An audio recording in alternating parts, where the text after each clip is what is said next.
Bonjour à tous, bon dimanche matin. Vous voyez, j'ai pas encore tout à fait ma voix.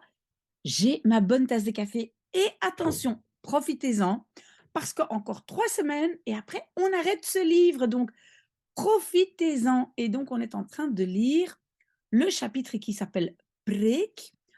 Preek ça veut dire sermon et donc on parle de, Galgal qui est donc, l'imam, on va dire intérimaire et qui parle de plein de choses et entre autres, il parle aussi de, poging, donc l'essai de voler, vliegen, comme des oiseaux. Mais il et maintenant on a toevoegen aan. Vous voyez donc il y a des verbes qui ont et une particule séparable et une préposition fixe. Donc c'est toevoegen aan, ajouter à. Mais il y ajoutait, mettait immédiatement que ce n'étaient pas les Américains qui, voor het eerst, en premier, voulaient voler, mais les Perses. Donc voilà, il raconte tout ça aussi dans son sermon dans la mosquée. D'accord. Ok. Il disait cela. En néerlandais, on va dire sur une manière amusante. Mais en français, évidemment, c'est pas dire quelque chose sur une manière, mais d'une manière amusante. Mais attention, en néerlandais, la préposition op, que l'Amérique voulait volontiers que tout plaatsvond, c'est l'imparfait de plaatsvinden, que tout ait lieu, donc plaatsvinden, c'est avoir lieu, en premier, voor het eerst, dans leur pays. L'Amérique commençait, geleden, c'est il y a 50 ou 60 ans, à voler. Geleden, on utilise ça pour dire il y a, mais dans le temps, hein, pas il y a quelque chose, mais il y a dans le sens passé dans le temps. Donc, il y a 50 à 60 ans. Mais les racines de l'histoire de voler, mais donc on peut dire de la navigation. Donc les racines de wortels, liggen, sont, verbe de position, profondément dans notre sol, disait-il. Ooit, un jour, un des plus vieux rois perses, Namrud, besloot, et ça, besloot, c'est l'imparfait de besluiten, décidait qu'il voulait voler. Il avait tellement de pouvoir qu'il pensait qu'il pouvait tout bereiken, atteindre.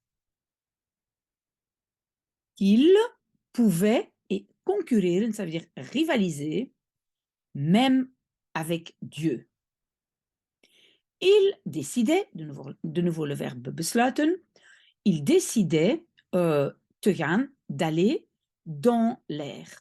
Oui, parfois, vous avez vu ça, au lieu de dire, on peut dire in de lucht, dans l'air, mais de lucht in, de temps en temps, voilà, on peut utiliser ça. Peut-être que je dois une fois faire une vidéo là-dessus, mais c'est exactement la même chose que in de lucht. Donc, il décidait d'aller dans l'air et se battre, vechten, se battre, rivaliser avec Dieu. Il ordonnait, parce que beval, c'est l'imparfait de bevelen, donc il donnait l'ordre aux savants de cette époque de maken, de faire un appareil pour lui, waarmee, avec lequel il pouvait voler. Men bedacht, et bedacht, ça vient du verbe bedenken, et c'est pas denken, penser, c'est bedenken, c'est un peu comme inventer. On inventait quelque chose de spectaculaire. Oui, il y a un S ici à la fin, parce qu'avec iets et niets, on doit mettre un S à l'adjectif, hein, vous vous rappelez? Donc, on inventait quelque chose de spectaculaire, un avion primitif, une sorte de carrosse, hein, Koets c'est carrosse, spécial. Bijzonder c'est spécial.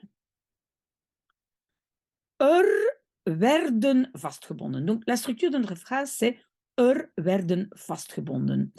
Et j'ai déjà expliqué souvent que quand on dit on en français, parfois en néerlandais, on va traduire ça par une construction passive. Donc ici, on attachait, er werden vastgebonden, on attachait 4 adelaars, ce sont des aigles, krachtig, ça veut dire fort, puissant.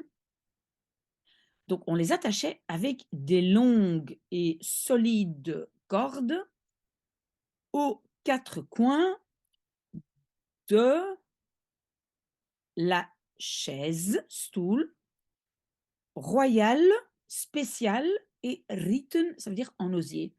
Souvenez-vous, quand c'est une matière, on rajoute en à l'adjectif. Donc, spécial, royal, en osier, chaise.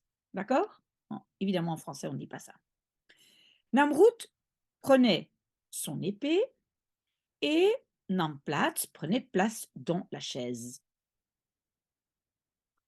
Men hing. On pendait, parce que hing, c'est l'imparfait de hangen, donc on pendait 4 petits morceaux de viande fraîche op een afstand, à une distance, au-dessus des têtes des aigles.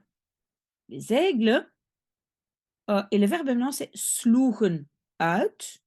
Sloegen uit, ça vient du verbe uitslaan, et ça veut dire battre ses ailes. Donc, battaient leurs ailes. Est-ce que je suis là? Donc, oui, les aigles battaient leurs ailes et essayaient de pakken, de prendre le petit morceau de viande. Ainsi, trokken ze, ils tiraient de koets le carrosse, de nouveau de lucht in, on peut dire in de lucht, dans l'air, et ontstond, ça vient du verbe ontstaan. Ontstaan, c'est naître, et naissait la première machine à voler. Donc, vliegtoestel, toestel, c'est un appareil, une machine, et vlieg, c'est pour voler. D'accord? J'espère que c'est clair. Une fois, Galgal parlait de Einstein et sa théorie concernant la vitesse de la lumière. Personne des aanwezigen, de ceux qui étaient présents, avait jamais, et là, souvenez-vous, ooit et nooit, en français, on va chaque fois traduire par jamais. Mais en néerlandais, le ooit, c'est plus dans le sens un jour. Donc, personne n'avait jamais vu, même pas un jour, entendu, pardon, gehoord, le nom Einstein. Il n'y avait même personne qui savait que la lumière avait une vitesse. Et déjà, complètement pas, on va pas dire complètement pas, on va dire pas du tout, que la lumière sich verplaatste, se déplaçait, en néerlandais, on va dire avec une vitesse de 300 000 km par seconde. Mais en français, on va dire à une vitesse. Donc, vous voyez, les prépositions, c'est très, très compliqué parce que parfois, on les utilise tout à fait différents. Donc, en néerlandais, on va dire se déplacer avec une vitesse. Galgal, qui était au courant, op de hoogte, qui était au courant de l'ignorance, onwetendheid, weten, c'est savoir, onweten, c'est ne pas savoir, et het, ça fait en fait le substantif, donc l'ignorance de ses auditeurs, commençait son discours, et vous voyez de nouveau, on va dire commençait son discours avec, mais en français on va dire par, d'accord? Donc il commençait son discours avec une citation anglaise, pour, et indruk maken, c'est impressionner, pour impressionner. Il était peut-être bien le premier imam du pays, qui utilisait des mots anglais dans son serment. Il disait, Einstein disait, One thing I've learned in a long life, une chose que j'ai apprise dans une longue vie, que all our science, toute notre science, measured against reality, mesurée contre la réalité, est primitive et enfantine. Et ça continue en anglais, et quand même, c'est la chose la plus précieuse que nous avons. Hij legde niet uit, et donc uitleggen, c'est expliquer, c'est la particule séparable, il n'expliquait pas ce que cela betekende, signifiait, mais racontait voor zover, et voor zover, ça veut dire dans la mesure où, voor zover, dans la mesure où il, il y avait compris lui-même quelque chose sur ou concernant la théorie de la lumière. Donc voilà, il expliquait ce que lui il savait, même si peut-être il n'avait pas compris tout à fait, mais au moins il comprenait plus que ceux qui écoutaient. Ok. Donc il disait, Stel, imaginons que nous avons un avion qui vliegt, qui vole, et de nouveau en néerlandais, avec une vitesse de 300 000 km par seconde. Imaginez que cet avion gereed staat, donc est prêt, maintenant sur le toit de la mosquée pour voler avec un groupe de passagers. Stel, en fait, stel, ça veut dire posons, hein, mais imaginons que nous sélectionnons maintenant deux groupes. Un groupe de jeunes garçons entre 12 et 15 ans et un groupe de filles du même âge. Nous laissons le groupe de filles ici dans la mosquée, donc on les laisse staan, on les laisse debout, et envoyons le groupe de garçons vers le toit pour voler en tant que passagers dans l'avion. Le pilote démarre les moteurs. L'avion komt in beweging. In beweging komt, ça veut dire se mettre en mouvement. Ici, on dit venir en mouvement. Donc l'avion se met en mouvement. Et prend les garçons avec dans de ruimte in. De nouveau, on peut dire in de ruimte, dans l'espace. Vergeet niet, n'oubliez pas que l'avion vole avec une vitesse, de nouveau avec, hein, mais en français on va dire à une vitesse de la lumière. Let nu goed op. Et le verbe opletten, let op est la particule séparable, opletten ça veut dire attention, faites attention, faites maintenant bien attention. Als zij, quand ils, donc les garçons, volent 3 heures et à nouveau sur le toit de la mosquée atterrissent, ils ont, selon leur montre, volé, gevlogen c'est le passé de vliegen, 3 heures. Les garçons stappen uit, uitstappen ça veut dire descendre, descendent de l'avion, prennent l'escalier et marchent dans, de nouveau le in, on peut le mettre devant, dans l'espace de prière. Quand ils, alors, opzij doen, ça veut dire écarter. Quand ils écartent alors het gordijn, la tenture, pour regarder les filles, attention en néerlandais, kijken naar, ils ne vont pas croire, niet geloven, leurs yeux. Les filles sont, namelijk, ça veut dire en effet, devenues toutes vieilles. Bejaarden, pensionnés, sans dents. Tout le monde Aankijken, ça veut dire regarder, regarder et elkaar, bah, l'un l'autre, tout le monde se regardait.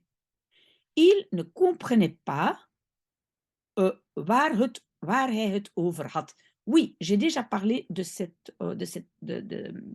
verbe, het hebben over, ça veut dire parler de. Het hebben over. Et ici, waarover. De quoi il parlait. Comment était-ce possible que euh, quand les garçons waren geweest, avaient été weg, partis 3 heures, que les filles étaient devenues si vieilles. Het licht, de snelheid van het licht, la lumière, la vitesse de la lumière. Er geldt een totaal andere logica. Donc, er geldt, ben, ça veut dire en fait, il existe, ou un peu comme il compte, mais en français, on ne va pas dire ça comme ça. Donc, on va dire, il existe une toute autre logique quand tu vliegt, quand tu voles, à nouveau avec la vitesse de la lumière, donc à la vitesse de la lumière. Daarom het citaat. C'est pour ça la citation. Allemaal sporen van God, toutes des traces de Dieu. Pouvoir par-dessus du pouvoir, lumière par-dessus de la lumière, expliquait Galgal. Donc expliquer ici, uitleggen, uit est la particule séparable. Allez, on a presque fini. Galgal avait entre-temps bekendheid verworven. Bekendheid, ça veut dire notoriété. Donc, il avait gagné, en néerlandais, ça vient du verbe verwerven, c'est obtenir petit à petit. Et donc, il avait obtenu ou gagné en notoriété, beaucoup de notoriété dans la ville. Et sa réputation groeide, grandissait chez les jeunes. Bovendien, en plus de ça, il recevait beaucoup d'attention des femmes. Hoewel, même si il était marié, il était quand même entouré par des jeunes femmes voilées dans les couloirs sombres de la mosquée. Elle, voilà, on a déjà fini, page 90 et 91. Voilà, à mon avis, on va arriver peut-être plus ou moins à la page 95, 100. Courage à vous, moi, je continue mon café. J'espère à tout à l'heure. Au revoir.